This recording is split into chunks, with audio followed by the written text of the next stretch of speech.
আজকে আমি তোমাদেরকে শোনাবো একটা নতুন ঘটনা। আমার স্বামী প্যারালাইজ হয়ে যাওয়াতে আর আমার গর্তের জ্বালা মেটাতে পারত না। তাই আমার একমাত্র ছেলের কাছে আমার শরীর বিলিয়ে দিয়ে কিভাবে আবার গর্তের জ্বালা মেটাতাম সেই ঘটনাটা আমি আপনাদের সাথে আজকে শেয়ার করব। আমাদের সংসারের মোট সদস্য সংখ্যা হলো 3 জন। আমি, আমার স্বামী আর আমাদের একটা ছেলে আছে। আমাদের সেই ছেলেই এখন আমার একমাত্র সম্বল। একটা সময় ছিল যখন আমার স্বামী আমাকে প্রতিদিন লাগাতো। সে যতদিন সুস্থ ছিল ততদিন আমি অন্য কোনো পুরুষের দিয়ে লাগানোর কথা কল্পনাও করিনি। কারণ তার খেলোয়াড়টা ছিল যেমন বড়, ঠিক তেমনি ছিল তার পাওয়ার। কিন্তু আমার সেই সুখ বেশি দিন থাকল না। হঠাৎ একটা রোড অ্যাক্সিডেন্টে আমার স্বামীর প্যারালাইসিস হয়ে গেল। তখন থেকে আমি খুবই ভেঙে পড়ি, কারণ আমার জীবনের সবথেকে বড় সুখ হলো শারীরিক সুখ, মানে লাগালাগির সুখ। আমি সেই সুখ জীবনে আর কখনো পাবো না। এই সুখ ছাড়া আমি সারা জীবন কিভাবে কাটাবো? এইভাবে কিছুদিন কেটে গেল। তারপর একদিন আমার ছোটবেলার একটা বান্ধবী আমাদের বাসায় বেড়াতে এলো। তখন তার সাথে গল্প করতে করতে একটা পর্যায়ে সে আমাকে বলল, তোর স্বামী তো অচল হয়ে গেছে, তাহলে তোর জীবন কিভাবে চলছে? তোর শারীরিক চাহিদা কিভাবে মেটাচ্ছিস? তখন আমি তাকে বললাম, কি আর করব বল, নিজের আঙ্গুল দিয়ে কোনোভাবে চালিয়ে নিচ্ছি। এই ছাড়া তো আমার আর কোনো উপায় নাই। ঠিক তখনই আমার ছেলে কলেজ থেকে বাড়িতে ফিরল, আর আমার বান্ধবীর চোখ গেল আমার ছেলের দিকে। আমার ছেলেকে দেখে বান্ধবী হা করে তাকিয়ে থাকলো। তখন আমি বললাম, ওভাবে কি দেখছিস? তখন আমার বান্ধবী আমাকে বলল, তোর আর আঙ্গুল চালিয়ে চাহিদা মেটাতে হবে না, আমি তোর খেলোয়াড় পেয়ে গেছি। তখন আমি বললাম, কোথায় পেলি? আর তাছাড়া আমি কিন্তু বাইরের কারোর সাথে লাগালাগি করতে পারবো না, কারণ এই বিষয়গুলো গোপন থাকে না। বাইরের কারোর সাথে খেলাধুলা করলে একটা সময় জানাজানি হয়ে যায়। এদিকে আমার ছেলে বড় হয়েছে, আর আমি যদি বাইরের কারোর সাথে খেলাধুলা করি তাহলে তার মান সম্মান নষ্ট হয়ে যাবে, আর সেটা আমি কখনো করতে পারবো না। তখন আমার বান্ধবী আমাকে বলল, আরে থাম তুই, তোর খেলাধুলার ব্যবস্থা আমি করব। তার সাথে তুই যখনই চাস তখনই খেলাধুলা করতে পারবি। আর তাছাড়া আসল কথা হলো, সেটা পৃথিবীর কেউ কখনো জানতেও পারবে না। তখন আমি বললাম, সেই ব্যক্তিকে? আর কিভাবে সম্ভব, তুই আমাকে তাড়াতাড়ি বল। তখন আমার বান্ধবী আমাকে বলল, সেটা বাইরের কেউ না, সেটা তোর নিজের ছেলে। তখন আমি বললাম, এসব তুই কি বলছিস? সে আমার নিজের ছেলে, আর নিজের ছেলের খেলোয়াড় আমি কিভাবে নিজের গর্তে নেব?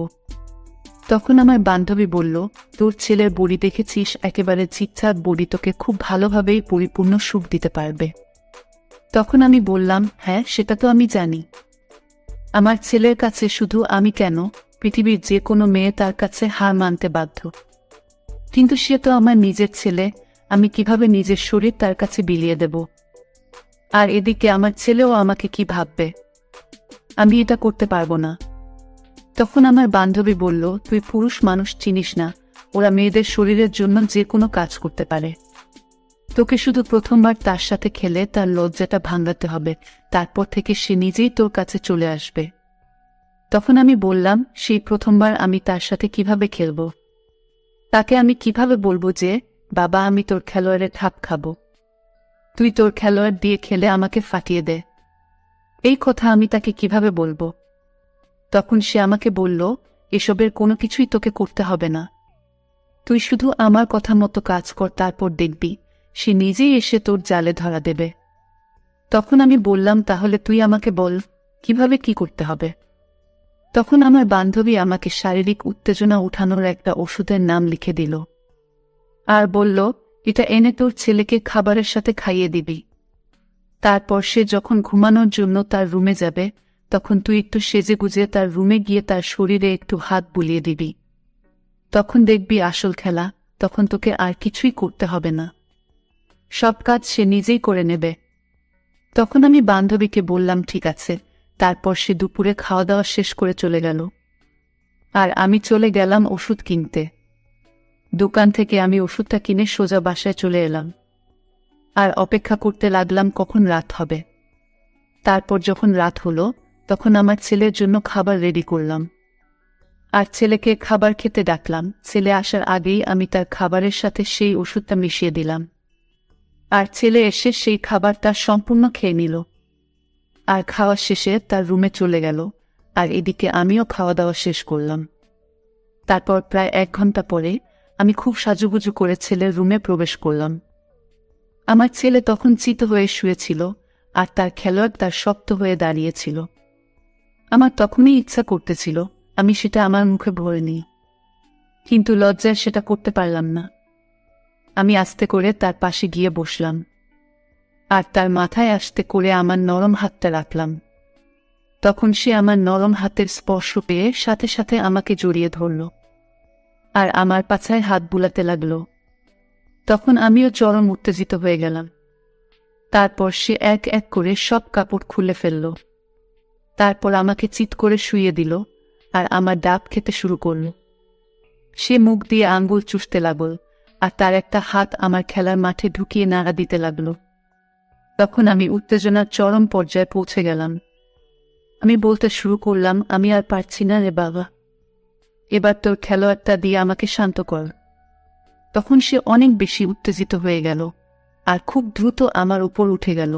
তারপর তার খেলোয়াড়টা আমার মাটি সেট করে জোরে একটা ঠেলা দিল, আর আমার গর্ত ছিঁড়ে ফেটে তার খেলোয়াড়টা সম্পূর্ণ ঢুকে গেল। তখন আমার একটু ব্যথা লাগলো, কিন্তু যে সুখটা আমি তখন পাচ্ছিলাম, সেই সুখের কাছে ওই ব্যথা হার মেনে যায়।